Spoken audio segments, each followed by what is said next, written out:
Another day, another vlog.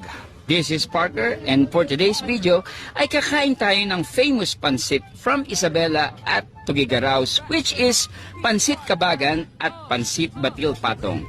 So dumayo nga tayo dito sa Domingos Pansit Batil Patong at Pansit Kabagan na matatagpuan dito sa number 42 Scout Bayoron Corner Timog, at ang pinaka-landmark nyo is Alex III. Masarap, mainit, bagong luto, kaya palagi naman sila binabalikan ng mga customer nila. So, huwag na natin patagalin pa, tara at tikman na natin to. Para sa akin, mas masarap, ang sarap talaga ng Pansit Batil Patong. Pero masarap din naman yung Pansit Kabagan nila. Kasi nga, yung cook nila ay talagang taga-Cagayan. Kaya authentic yung lasa.